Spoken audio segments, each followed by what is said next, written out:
Hello everyone, welcome to my YouTube channel. Today in this video we will discuss about Community Health Nursing Chapter 16 Minor Elements Part 2. Let's start our video. Now we will discuss about chronic skin ulcer. Chronic skin ulcer क्या होते हैं? सबसे पहले हमें जो भी ulcer है उसको नॉर्मल सलाइन से वॉश करना है. अगर नॉर्मल सलाइन नहीं है तो हम घर पे भी प्रिपेयर कर लेंगे. 1 स्पून जो है हमें टी स्पून जो होती है साल्ट लेंगे और 1 लीटर बॉइल्ड वाटर में उसको मिक्स कर लेंगे. उसके बाद सोप या फिर वाटर से अगर नॉर्मल सलाइन नहीं बना पाते हो तो, या फिर हाइड्रोजन पेरोक्साइड से हम रिमूव करेंगे dead tissue separating from ulcer. उसके बाद हम क्लीन करेंगे एरिया को अल्सर्स की साइड से, अप्लाई करेंगे बिटाडिन, कवर करेंगे स्टेराइल ड्रेसिंग और कीप रखेंगे उसको क्लीन में. हमें पेशेंट की हिस्ट्री लेनी है, उसके बाद इलनेस की या फिर आपको कोई डायबिटीज़ की हिस्ट्री, पास्ट डायबिटीज़ हिस्ट्री है कि नहीं है. उसके बाद हम रिपोर्ट एंड रिकॉर्ड करके अगर ज़्यादा कुछ है तो PHC CHC डिस्ट्रिक्ट हॉस्पिटल में रेफर कर देंगे.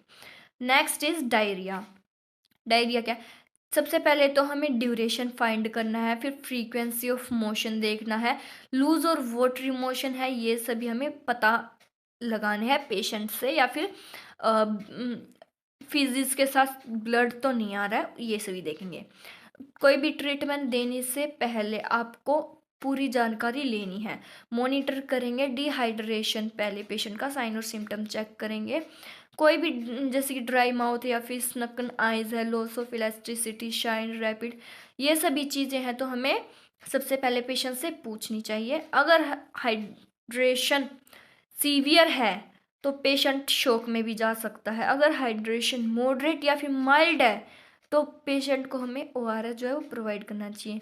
एडवाइस करेंगे कि वो ज़्यादा से ज़्यादा जो फ्लूइड है वो इनटेक करे, जैसे कि lemon juice, coconut water, butter milk, light T, ये सभी हम पेशेंट को लेने के लिए बोल सकते हैं. एडवाइस करेंगे पेशेंट को कि वो सॉफ्ट डाइट ले, जैसे कि खिचड़ी, मैशीज, बनाना, कर्ड, राइस, ये सभी.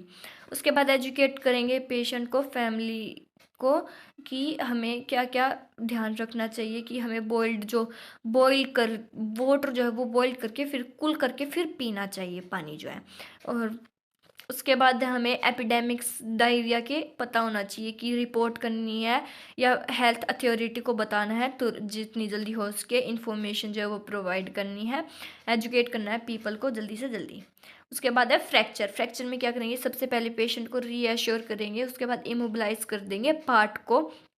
न्यूज़पेपर, मैगजीन्स या फिर फुटबोर्ड से हम पार्ट को जो है कि जहाँ पे भी फ्रैक्चर है उस पार्ट को हम इमोबिलाइज कर देंगे.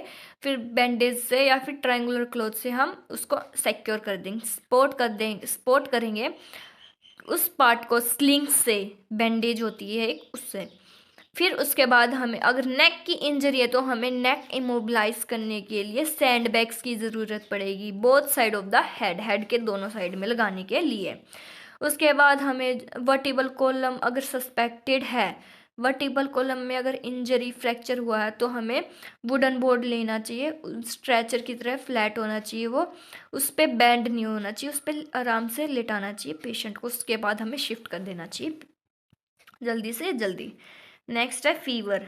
सबसे पहले हमें वाइटल साइंस जो है वो चेक करने चाहिए. उसके बाद हम कलेक्ट करेंगे एसोसिएटेड इन्फॉर्मेशन, जैसे कि अगर उसको हेड है, फीवर किसकी वजह से, headache, cold, cough, back pain, nausea, vomiting, diarrhoea, jaundice, इन सभी की वजह से फीवर तो नहीं है, कोई एक तो रीज़न होगा ही. उसके बाद जो भी हमें ब्लड के सैंपल लेने चाहिए. फिर हमें एक PCM टैबलेट जो है वो दे देंगे. टेम्परेचर डाउन आ गया या नहीं आया PCM से, अगर किसी भी पेशेंट का फीवर जो 102 डिग्री फ़ारेनहाइट या फिर 39 डिग्री सेल्सियस है तो उसको हमें कोल्ड स्पंज देना चाहिए. अगर किसी पेशेंट के रैशेज हो रखे हैं स्किन पर या फिर चिकन पॉक्स, स्मॉल पॉक्स, ये सभी हैं तो हमें चेक करना चाहिए. फिर हमें जो भी हाई फीवर है तो पेशेंट को रेस्ट के लिए बोलना चाहिए. उसके बाद हम प्रोवाइड करेंगे bed light, soft diet patient को लेनी चाहिए, प्लेंटी ऑफ फ्लूइड जो है इनटेक करना चाहिए, मॉनिटर करना चाहिए फीवर को, और ऑब्जर्व करना है रैशेस, स्टिफ नेक, ये सभी चीज़ें। उसके बाद हमें जो फीवर, अगर कंटिन्यूसली इन फीवर मिला तो हमें PSC CHC रेफर कर देना चाहिए। उसके बाद है डिस्चार्ज जेनाइटल सोर। सबसे पहले पेशेंट को जल्दी से जल्दी इस चीज़ के लिए रेफर करना चाहिए, फिर अवॉइड करना चाहिए sexual relations, it is cured and no more communicable. अगर हम सेक्सुअल रिलेशंस को अगर अवॉइड करेंगे तो ये ज़्यादा कम्युनिकेबल नहीं हो पाएगा, और क्लीन करेंगे रेगुलर ट्रीटमेंट में। हीट एग्जॉशन, सबसे पहले बेड रेस्ट प्रोवाइड करेंगे, कंफर्टेबल पोजीशन में देंगे। उसके बाद हम वाइटल साइन जो है वो नोट करते रहना चाहिए, कॉन्शियसनेस देखनी है पेशेंट की कि वो 15 से 20 मिनट में कॉन्शियस है कि वो अनकॉन्शियस हो रहा है। कोल्ड वाटर हमें मिक्स करके सॉल्ट में, वो वही बात है कि नॉर्मल सलाइन जो है वो प्रोवाइड करना चाहिए, और पर्सन जो है वो कॉन्शियस अनकॉन्शियस रेफर करेंगे हॉस्पिटल में इमीडिएटली, और एजुकेट करेंगे कम्युनिटी को इस बारे में। नेक्स्ट है हीट स्ट्रोक्स। हीट स्ट्रोक में हमें सबसे पहले पेशेंट को एक वेल वेंटिलेटेड प्लेस पे हमें लेटाना है, प्रोवाइड करना है बेड रेस्ट। उसके बाद हम चेक करेंगे वाइटल साइंस, उसका कॉन्शियसनेस है भी, प्लेंटी ऑफ फ्लूइड जो है वो चेक करेंगे, और एक कोल्ड स्पंज से हमें रैप करके वेट शीट टेम्परेचर को डिक्रीज करने के लिए देंगे। उसके बाद हम कीप कांस्टेंट करेंगे ऑब्जर्वेशन ऑन वाइटल साइंस की, हम ऑब्जर्वेशन करेंगे। उसके बाद रेफर करेंगे पेशेंट को हॉस्पिटल में। इस टॉपिक है स्नेक बाइट। सबसे पहले हमें कैजुअलिटी को रीअश्योर करना है, और उन्हें एक कंफर्टेबल पोजीशन में या तो फिर सिटिंग कराना है या फिर ले डाउन करवाना है। उसके बाद जो भी अफेक्टेड पार्ट है उसको मूव नहीं करना है, जो भी जितनी भी अगर वहाँ पे क्राउड है उसको रिमूव करना है। पहले तो हमें ये देखना कि स्नेक ने कहाँ पे बाइट किया है। उसके बाद हम टर्निगेट से उस एरिया को इमोबलाइज कर देंगे।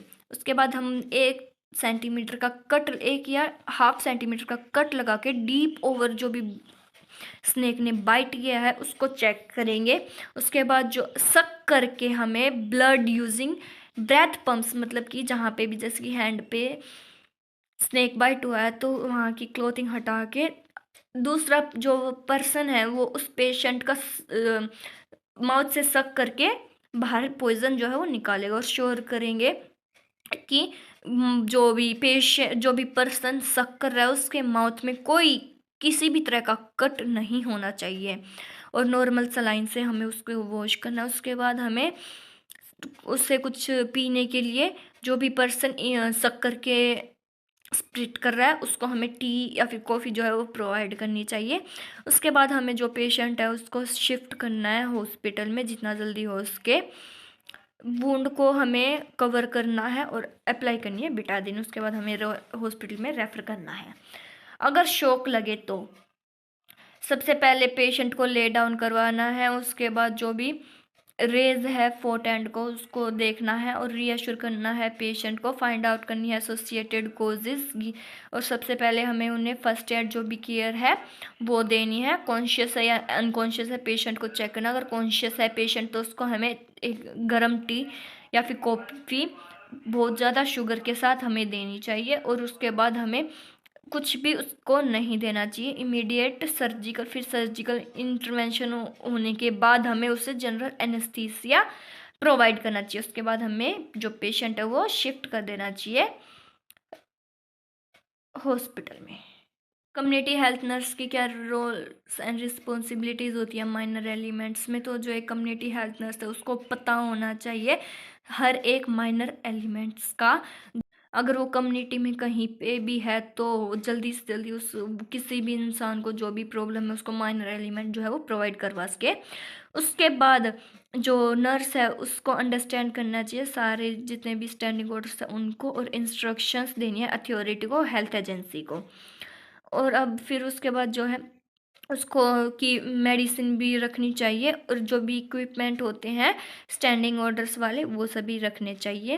प्रिपेयर करना है गाइड को और सुपरवाइज करना है हेल्थ वर्कर को कि वो हैंडलिंग माइनर एलिमेंट्स को हैंडलिंग करने में उनकी हेल्प कराएंगे। ऑब्जर्व करना है एलिमेंट को, इमरजेंसी कोई भी मतलब सिचुएशन है उसको, और फिर वाइटल साइंस जो है उसको रिकॉर्ड करने हैं। कलेक्ट करनी है information regarding the onset of elements, sign और सिम्टम चेक करने हैं। उसके बाद फाइंड आउट करना है एक्शंस जो भी उसको लेने हैं कॉम्प्लिकेशंस के देखने के बाद, और उसको असेसमेंट करना है, आइडेंटिफाई करनी है प्रॉब्लम को। उसके बाद जो है मेडिकल केयर जो है प्रोवाइड करनी है, रीअश्योर करना है उस इंडिविजुअल्स को, उनकी फैमिली को मेंबर को, और एक्सप्लेन करना है फैमिली मेंबर्स के सामने कि आपने कौन सा एलिमेंट प्रोवाइड किया है, और इंस्ट्रक्शंस देनी है, फॉलोअप जो इतने भी होते हैं ट्रीटमेंट रिगार्डिंग केयर वो सभी बताने हैं, और हेल्प करनी है फैमिली की कि वो सेफ और हेल्थफुल एनवायरनमेंट में अपने पेशेंट को रखें।